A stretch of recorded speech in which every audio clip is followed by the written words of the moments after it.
Now, just a few years ago, they passed the WTO, which is the World Trade Organization. Now, that's just another example of world government, and that's the trade arm to regulate trade. Now, who's supposed to regulate trade under our Constitution? It's explicitly given to the Congress to regulate trade, and it would be done on a bilateral fashion. So we, again, cannot, under the law, transfer that authority to the President to negotiate these so-called treaties, which aren't treaties because they come back and they're passed by law. But this fast track stuff is just another example. And I look at tariffs as taxes. I happen to believe you ought to be able to spend your money the way you want. But I also happen to believe, I don't believe in world government, and I don't believe in these shenanigans that go along with the WTO, who pass out special favors and privileges to the rich corporation. So it'd be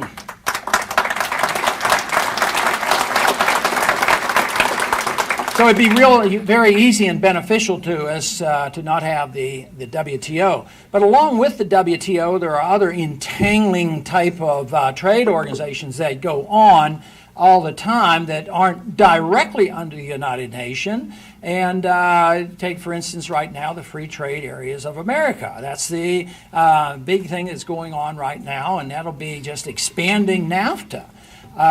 Some of the things that NAFTA wanted to do, at least their goals, weren't horrible. At the same time, the idea that we are unifying governments together and putting 3 governments together and now 10 or 15 together, and they're coming together in Europe, and then we have this umbrella, the United Nations, I do not see for a minute how that's going to enhance why I work in politics, and that is the enhancement of liberty. That won't help us. And therefore, it is the elimination of and the prevention of big government is the most necessary thing that we can do if we care about individual liberty.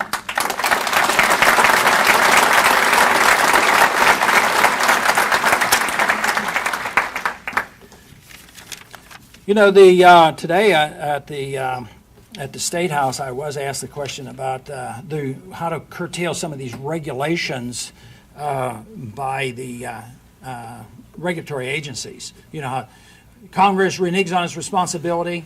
They write a law, set up an agency, then the agency just writes the rules, and these rules are the law of the land. So we've allowed that to happen. That's in the executive branch, but there's another area in the executive branch that we really lose a lot, and it's been going on for a long time and continues to go on regardless of party, and that's the executive order. I think we should do away with that executive order stuff.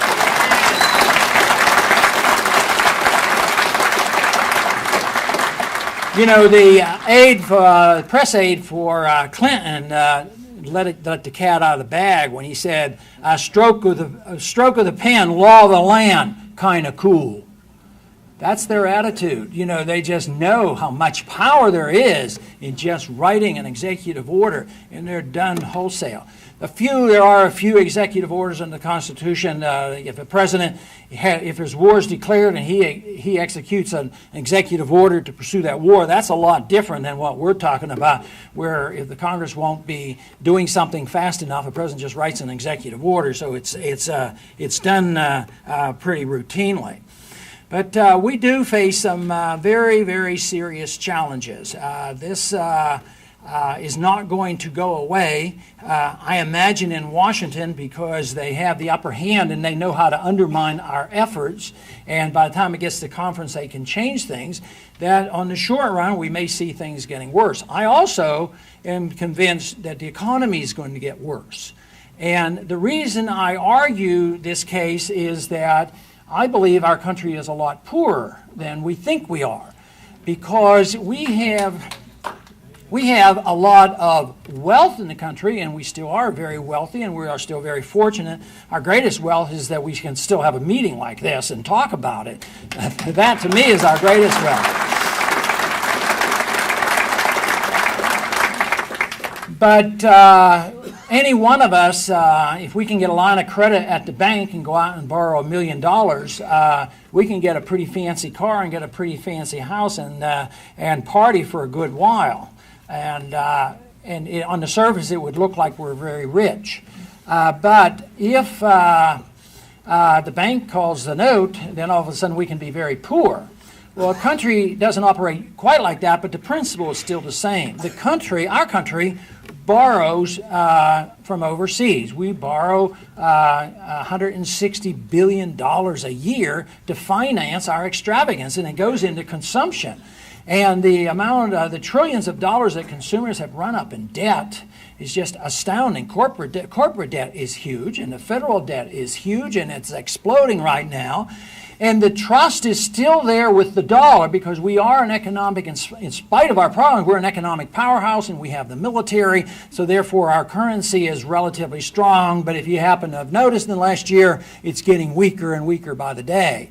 So that tells us that the world is starting to discover that our currency is not going to hold up, and that when a currency goes down, it will weaken the country because we will have higher cost of living, and we will also finally discover that, that the pension funds aren't as sound and secure. So Social Security has never been known to be all that secure, and the private pension funds are facing the same problems.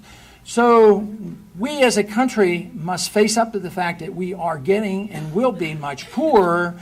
But then again, it may be an opportunity to present our case for limited government and sound money and individual liberty. And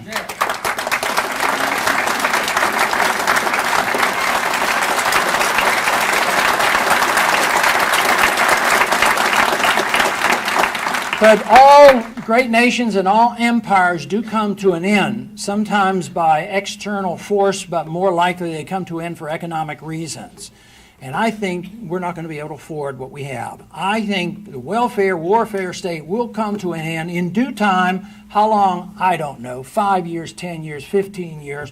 It really depends on the trust of foreign people to trust our money and to keep investing in our profligacy and our spending. And that might, and the dangerous part is that trust can end quickly. It can end in minutes, days, months, or it could go on for years because it's sort of a subjective thing.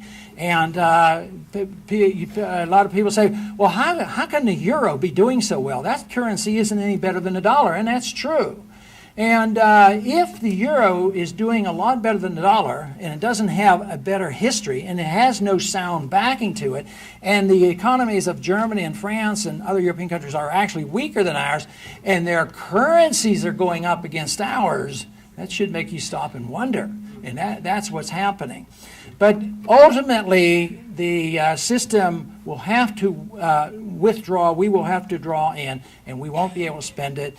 And eventually, in all societies that resorted to inflation and coin clipping and paper money and fiat money, the system ends, and there's a resort to go back to something of real value, something one can trust, and that is, under the Constitution, it should be gold or silver.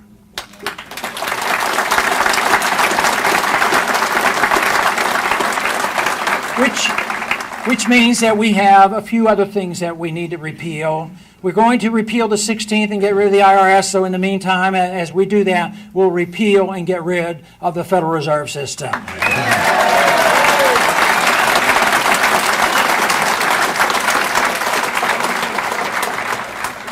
One of my favorite of the founders is Samuel Adams.